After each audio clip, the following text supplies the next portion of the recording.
പറ്റിയ ഒരു സ്പോട്ട്. പോയി നോക്കിയാലോ. എത്ര ദൂരെയായാലും കുഴപ്പമില്ല. ഫ്രാങ്ക്ലിൻ ഇവി പവർ പ്ലസിലാണ്. ഒറ്റ ചാർജിൽ 230 കിലോമീറ്ററാണ് പോകാൻ പറ്റുന്നത്. ഇപ്പൊ നമ്മളിപ്പോ ഉള്ളത് കരമന നീറവങ്കരയുള്ള വാക്വേലാണ്. ഇവിടെ വാക്വേയുടെ പണി കാര്യങ്ങളൊക്കെ നടക്കുന്നുള്ളൂ. പക്ഷെ വൈകുന്നേര സമയങ്ങളിൽ നല്ല പീസായിട്ട് നടക്കാനൊക്കെ ആഗ്രഹിക്കുന്നവർക്ക് ഇതൊരു അടിപൊളി സ്പോട്ടായിരിക്കും. നമ്മളിന്നൊരു സ്പോട്ടിൽ എത്തിയിരിക്കുന്നത് ഫ്രാങ്ക്ലിൻ ഇവി പവർ പ്ലസ് എന്ന് പറഞ്ഞ ഈ സ്കൂട്ടറിലാണ്. ഈ വണ്ടി ഓടിക്കാൻ ലൈസൻസ് വേണ്ട.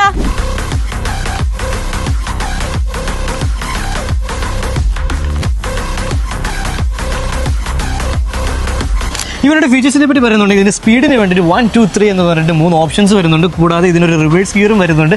പിന്നെ ഡിസ്ക് ബ്രേക്കാണ് വരുന്നത്. ഓരോന്നിന് റിമൂവബിൾ ആയിട്ടുള്ള ബാറ്ററിയാണ് വരുന്നത്. ഒരെണ്ണം ചാർജ് ചെയ്ത് കഴിക്കുമ്പോഴത്തേക്കും മറ്റേ നമുക്ക് ഇതിനകത്ത് ഇൻസ്റ്റാൾ ചെയ്യാൻ പറ്റും. നമുക്ക് തന്നെ ചെയ്യാനും പറ്റും. അത് ഈ വണ്ടി രജിസ്ട്രേഷൻ ആയിട്ട് നോൺ രജിസ്ട്രേഷൻ ആയിട്ട് നമുക്ക് എടുക്കാൻ സാധിക്കും. അതായത് ലൈസൻസ് ഉള്ളവർക്ക്, ലൈസൻസ് ഇല്ലാത്തവർക്ക് ഈ വണ്ടി ഓടിക്കാൻ പറ്റും. കൂടാതെ ഇത് കീ ആൻഡ് കീ ലെസ് ആയിട്ട് യൂസ് ചെയ്യാൻ പറ്റും. ഈ റിമോട്ട് വെച്ച് ലോക്ക് ചെയ്യാനും സ്റ്റാർട്ട് ചെയ്യാനും ഒക്കെ പറ്റും. ഇതെങ്ങനെ ആരും കട്ടോണ്ട് പോകാൻ സാധിക്കത്തില്ല, കാരണം അതിന്റെ തനിത്ത സിസ്റ്റം ഉണ്ട്.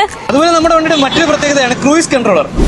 അപ്പൊ ഈ വണ്ടിയുടെ പ്രൈസിംഗ് വരുന്നത് 65,000 മുതലാണ് സ്റ്റാർട്ടിംഗ് വരുന്നത്. കൂടുതൽ ഫ്രാങ്ക്ലിൻ ഇവി ഇപ്പോൾ ഫ്രാഞ്ചൈസി കൊടുക്കുന്നുണ്ട്. നിങ്ങളുടെ കയ്യിൽ 5 ലക്ഷം രൂപ ഉണ്ടെന്നുണ്ടെങ്കിൽ നിങ്ങൾക്ക് ഇവരുടെ സബ് ഡീലറും ആവാം. ബിസിനസ് ഓപ്ഷൻ നോക്കുന്നത് ഒരു ബെസ്റ്റ് ഓപ്ഷൻ ആണ്. അപ്പൊ ലൊക്കേഷൻ വരുന്നത് പാപ്പനംകോട് ശ്രീവത്സ ഓഡിറ്റോറിയം നേരെ ഓപ്പോസിറ്റ് ആയിട്ട് വരുന്ന SKL ഈ കോൺസെപ്റ്റ് ഫ്രാങ്ക്ലിൻ ഇവിയിലാണ്. അപ്പൊ കൂടുതൽ വരാനായി താഴെ കാണുന്ന നമ്പറിൽ കോൺടാക്ട് ചെയ്താൽ മതി. ക്യാമറമാൻ അംജുനോടൊപ്പം this is life shot Lukachan. Bye by.